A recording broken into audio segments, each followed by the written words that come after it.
The bill was presented by Equality Minister Samantha Sacramento, the driving force behind it. She said the command paper published last December met with an overwhelming response. 2,336 representations, the Chief Minister would later reveal. The majority in favour of equalising marriage. She acknowledged it's a very emotive subject with strong views both for and against. Hers is that the move strengthens the institution of marriage. We believe, Mr. Speaker, that opening up marriage to all couples demonstrates society's respect for all individuals, regardless of their sexuality, making our society fairer and more inclusive for all its members. This change strengthens the vital institution of marriage and ensures that it remains an essential building block of modern society.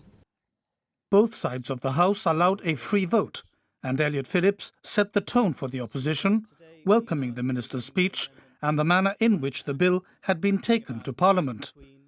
He said the introduction of civil partnerships in 2012 was a step in the right direction, but this was the necessary next evolutionary step.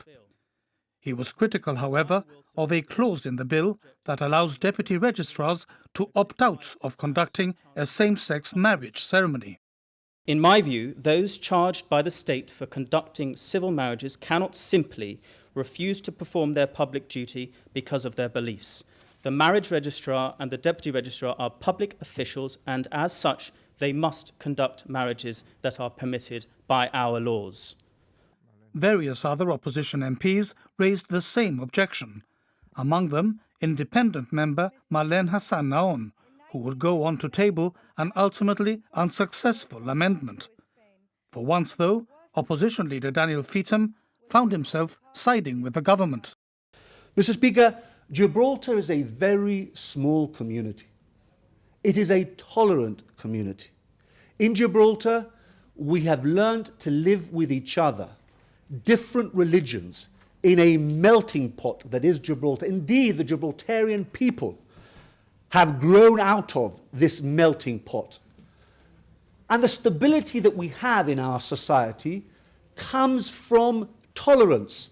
And I believe that if we are to be that tolerant society that has been so successful in living with each other and tolerating our different religious beliefs and our different beliefs in other spheres too, that we have to allow people who have a religious conviction and therefore cannot, for religious conviction, perform a civil marriage, to have the opt-out and for that not to be forced on them, Mr. Speaker.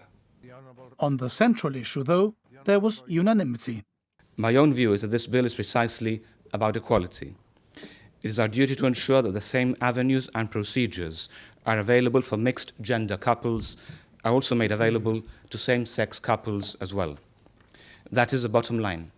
Equality between its citizens is the first duty of the state. And it would be, for me, Mr. Speaker, a frightening dereliction of my responsibilities not to support this bill, because society considers our laws rightly as representing our values, and our values surely must be that we all love each other and that we are all equal as human beings. This bill is not just about rights, Mr. Speaker.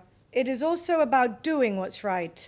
And what is not right is that we continue to allow the law to hang an anachronism over members of our community. Like love, the law must also be blind, and a law that claims to be secular must be allowed to neither discriminate nor privilege. It must not pass judgment on a love that has no impact whatsoever on the lives of others, and no longer must it impede the pursuit of happiness. I personally identify with the comments of my honourable colleagues in this House so far this morning. I believe it is a measure that is perhaps long overdue. And if I may paraphrase the famous Shylock speech in The Merchant of Venice, has a gay couple not eyes? Has a gay couple hands, organs, dimensions, senses, affections and passions? Fed with the same food, hurt with the same weapons, subject to the same diseases, healed by the same means, warmed and cooled by same winter and summer as a heterosexual couple. If you prick us, do we not bleed? And so, Mr. Speaker, I think and agree with my colleagues in this House that it is about equality and not about discrimination. Mr. Speaker, as a practicing Christian, with total respect for those who disagree, with love for all of my fellow citizens, and with a clean conscience, I will be supporting the bill. Mr. Speaker, in the final analysis, love is love. And before anything else, that really must be what marriage is about. And if love is love, then who feels that love? Who they feel it for? What sex they are? And what sex the person that they feel it for is should not be a reason to deny today a description to one couple's love that is applicable to another couple's love. Today, as the Bishop himself has recognized, this Parliament is not interfering with any religion. We are not changing any sacrament or trying to alter the course of nature. Today, we are changing a law that got in the way of love. And in doing so, Mr. Speaker, we're doing the right thing. Each MP's vote was declared individually. With 2 members unavoidably absent, this resulted in 15 votes in favour and none against.